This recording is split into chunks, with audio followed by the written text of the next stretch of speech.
Farida Nozawanti binti Duli akan membentangkan pengenalan mengenai pembelajaran abad ke-21.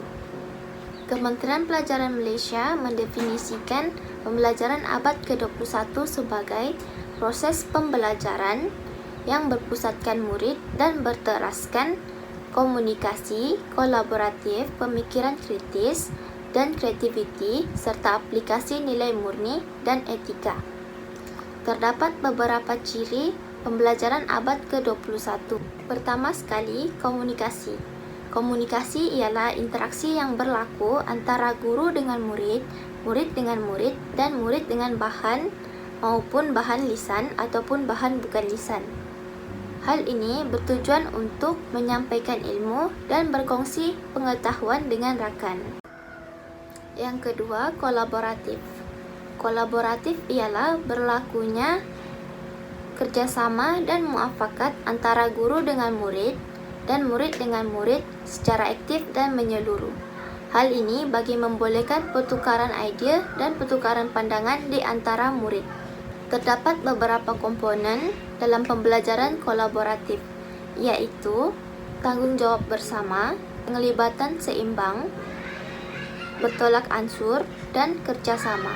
Seterusnya, pemikiran kritis. Pemikiran kritis ialah berlakunya penerokaan pemikiran untuk menilai sesuatu idea secara logik dan rasional untuk membuat pertimbangan yang wajar dengan menggunakan alasan dan bukti yang munasabah.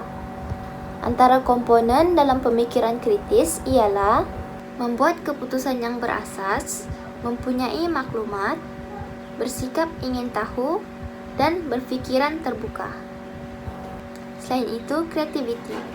Kreativiti ialah berlakunya proses penjenaan idea yang menghasilkan bahan inovasi dan aktiviti dan projek yang baharu, unik, berguna, dan berkualiti.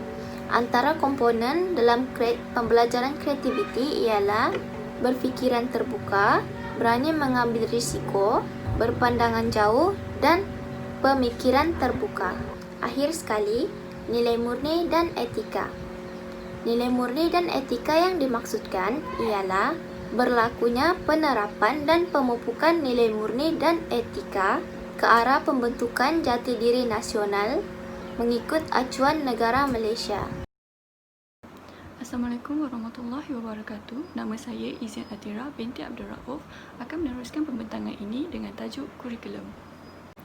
Merungkai kurikulum, menyusun semula standard kandungan, standard pembelajaran dan standard prestasi ke dalam rancangan pelajaran tahunan dan rancangan pelajaran harian mengikut keupayaan murid semasa pelaksanaan PDP iaitu pengajaran dan pembelajaran dengan menggunakan pedagogi yang bersesuaian bagi mencapai objektif pembelajaran. Proses merungkai kurikulum ada 4 perkara. Yang pertama adalah fahami dokumen standard kurikulum pentaksiran, iaitu fahami standard kandungan, fahami standard pembelajaran dan fahami standard prestasi.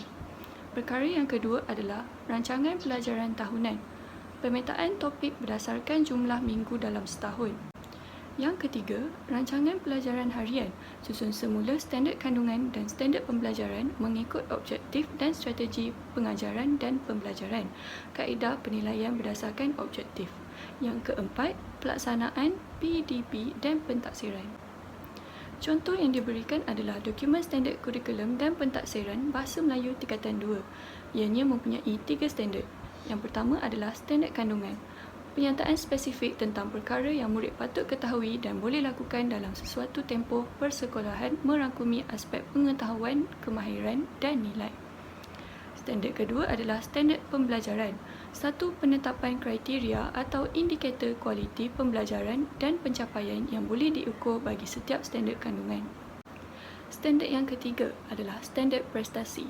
Satu set kriteria yang menunjukkan tahap-tahap penguasaan murid sebagai petunjuk bahawa sesuatu perkara itu telah dikuasai. Seterusnya adalah rancangan pelajaran tahunan. Standard kandungan, standard pembelajaran dan standard prestasi disusun semula mengikut bilangan minggu setahun yang ditetapkan dalam takwim persekolahan.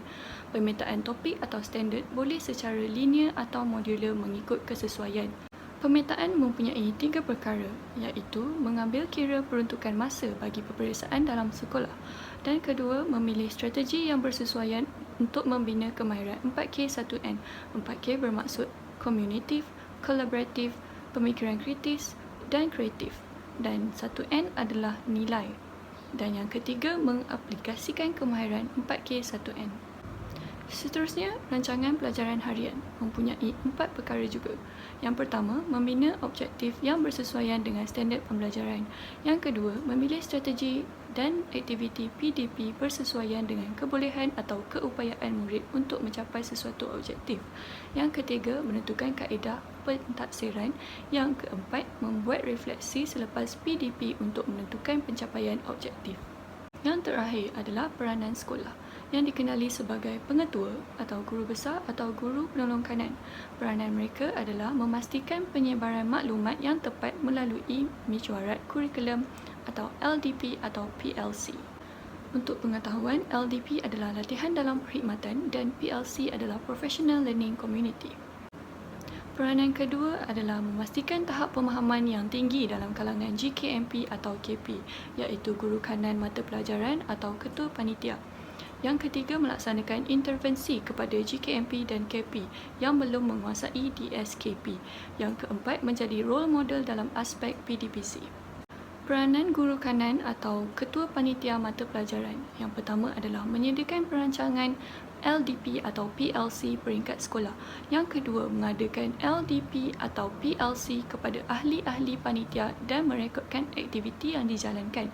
Yang ketiga, melaksanakan intervensi kepada ahli-ahli panitia yang belum menguasai DSKP. Yang keempat, memastikan tahap pemahaman ahli-ahli panitia mata pelajaran. Dan yang terakhir adalah peranan guru mata pelajaran, menghadiri LDP atau PLC di peringkat sekolah bagi memahami dan menghayati DSKP, iaitu Dokumen Standard Kurikulum dan Pentaksiran. Yang kedua adalah melaksanakan PDPC berdasarkan kandungan DSKP. Yang ketiga, melakukan semakan kendiri atau self-check dan semakan rakan sekerja peer check. Dan yang keempat, membudayakan amalan merungkai kurikulum menerusi perkongsian amalan baik. Itu sahaja dari saya. Terima kasih. Assalamualaikum dan salam sejahtera. Saya Saidatu Suraya akan menerangkan tentang pedagogi. Okey, apa yang kita faham dengan pedagogi ialah pedagogi merupakan satu proses pengajaran dan pembelajaran yang bersifat seni dan sains dalam penyampaian isi kandungan. Bagi memastikan penerapan pedagogi abad ke-21 dapat diimplementasikan secara sempurna, kita memerlukan komitmen guru-guru. Antara komitmen yang diperlukan adalah guru-guru perlu menguasai isi kandungan pengajaran. Kemudian dapat mengesan perkembangan murid dan seterusnya menguasai kemahiran psikologi pembelajaran. Jadi saya teruskan dengan pembelajaran berasaskan inquiry, iaitu proses mencari dan menyiasat masalah, membina hipotesis, mereka bentuk eksperimen, mengumpul data dan membuat kesimpulan untuk menyelesaikan masalah. Pelaksanaan untuk pembelajaran berasaskan inquiry, yang pertama adalah penglibatan, iaitu guru perlu mewujudkan persekitaran PDP yang menarik minat murid. Kemudian kita teruskan dengan penerokaan, iaitu guru-guru menggalakkan murid bekerjasama dan memerhati dan mendengar interaksi murid. Seterusnya, penerangan. Guru akan menggalakkan murid untuk mendefinisikan konsep menggunakan perkataan mereka sendiri. Seterusnya, pengembangan. Untuk memastikan murid tidak terkeluar daripada definisi atau konsep asal projek. Dan diakhiri dengan penilaian, di mana guru akan mentaksir pengetahuan dan kemahiran murid. Pembelajaran kedua pula adalah pembelajaran berasaskan projek, di mana murid mengkaji secara mendalam tentang sesuatu isu atau topik bagi menghasilkan sesuatu projek. Untuk pelaksanaan pembelajaran berasaskan projek, pertama sekali, membina soalan utama. Guru akan membentuk soalan bersifat provokatif, terbuka dan berkaitan dengan apa yang perlu dipelajari oleh murid. Kemudian, suara dan pilihan murid. Murid akan menentukan sendiri tajuk, soalan utama, sumber dan produk yang akan dihasilkan oleh mereka. Yang ketiga, kemahiran abad ke-21. Murid akan bekerja secara kolaboratif, berkomunikasi dan menjana pemikiran kreatif dan kritis dalam situasi yang sebenar. Murid berpeluang meningkatkan kemahiran 4C melalui penilaian kendiri. Yang keempat, inquiry dan inovasi, di mana guru akan membimbing murid untuk membina lebih banyak soalan berdasarkan soalan utama. Yang seterusnya, maklum balas dan semakan. Murid akan memberikan pandangan berdasarkan exemplar dan rubrik untuk menambah baik produk mereka.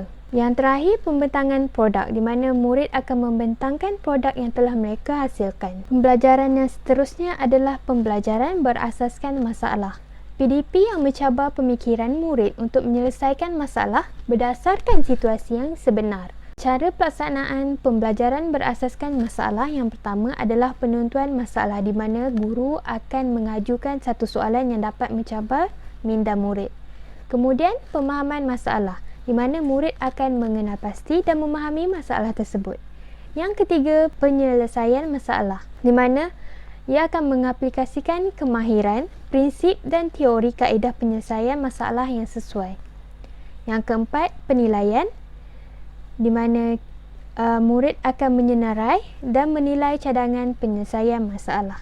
Dan kelima, penentuan, di mana murid akan membuat keputusan secara kolektif. Seterusnya, saya akan menerangkan tentang pendekatan STEM, di mana murid mengintegrasikan pengetahuan, kemahiran dan nilai yang memudayakan amalan STEM melalui strategi inquiry, penyelesaian masalah dan projek dalam konteks dunia sebenar. Bagaimana seorang guru mahu memilih strategi pedagogi yang sesuai untuk sesi PDP mereka?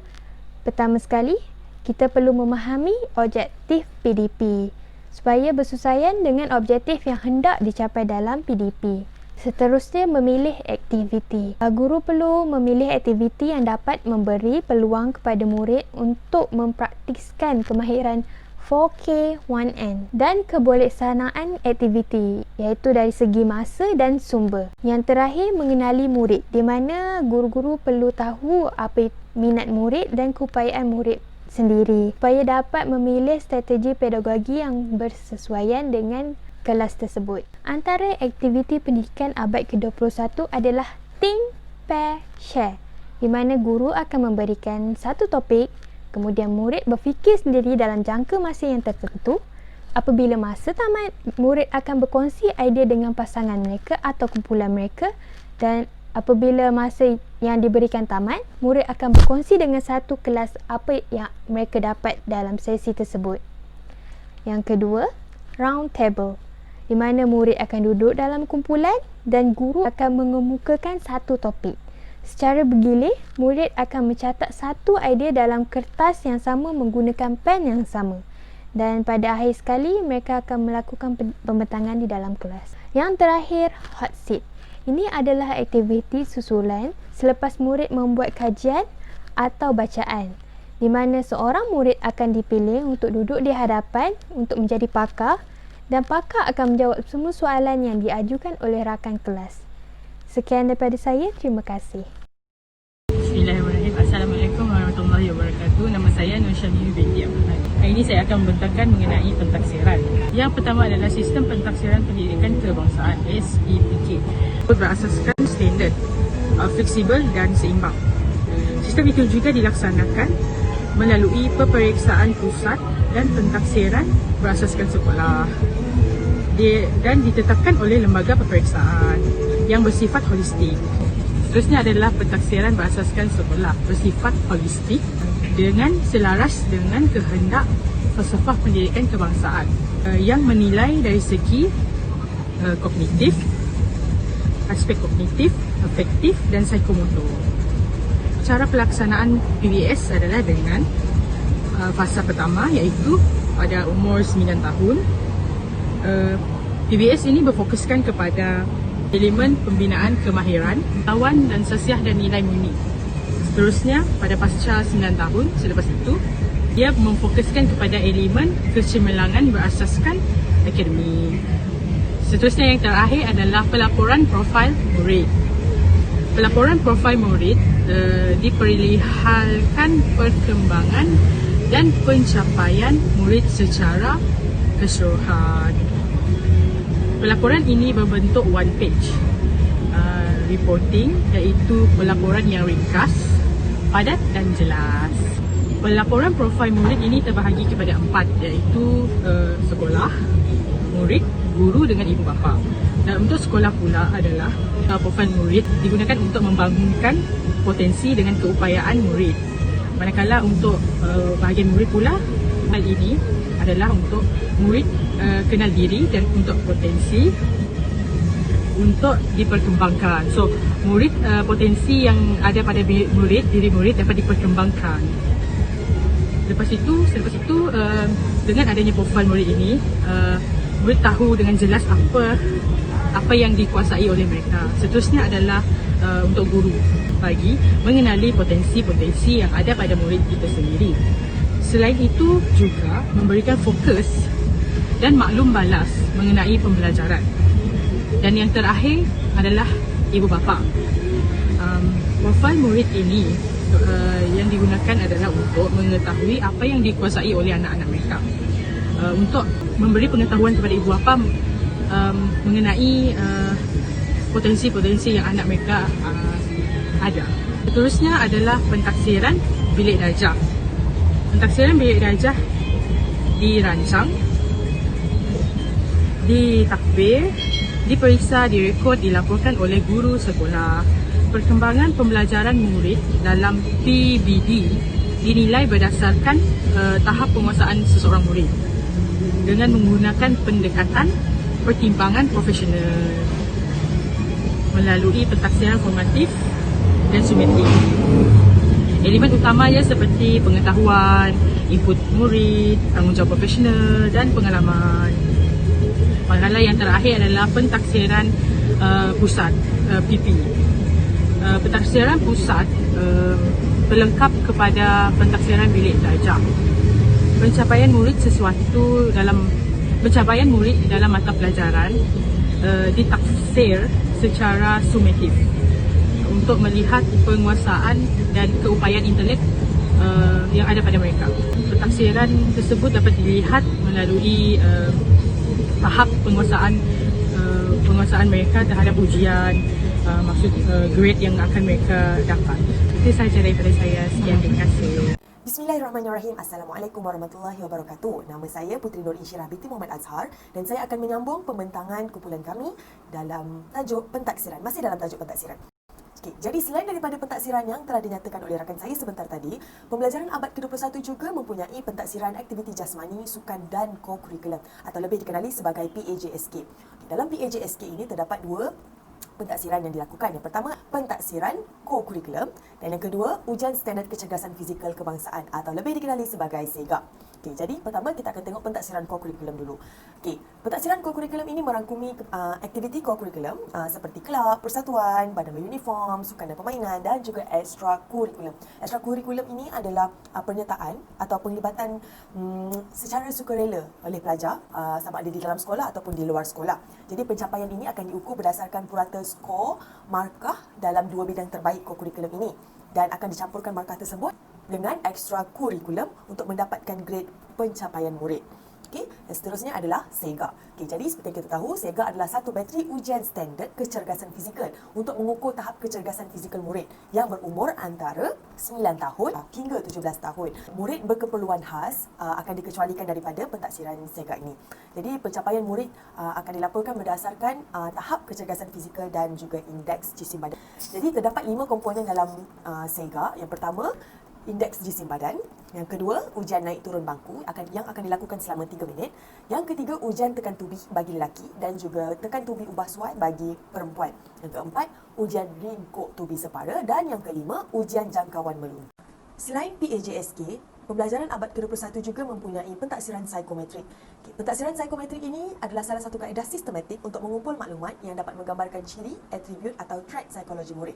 Jadi, dalam pentaksiran psikometrik ini, terdapat dua inventari yang terlibat, iaitu yang pertama, inventari kecerdasan pelbagai dan juga inventari minat kerjaya. Tujuan inventari ini adalah untuk mengenal pasti kecerdasan, potensi dan kecenderungan murid berdasarkan 9 konstruk. Jadi inilah dia 9 konstruk yang telah dinyatakan.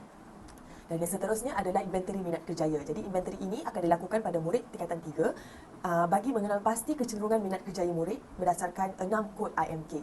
Itu sahaja bagi tajuk pentaksiran, dan sebagai rumusan untuk tajuk pembelajaran abad ke-21 ini, dapat kita lihat bahawa PAK21 bukan semata-mata merujuk kepada penggunaan gadget, perkakasan dan perisian yang terkini teknologi ICT dalam bilik darjah. Tetapi sebaliknya, PAK21 ini bermaksud guru menggunakan kaedah PDP yang berpusatkan murid atau lebih dikenali sebagai student-centered, serta menekankan elemen membina kemahiran berfikir aras tinggi atau dikenali sebagai KBAT dalam diri murid. Jadi itu sahaja pembentangan kami pada hari ini. Sekian, terima kasih.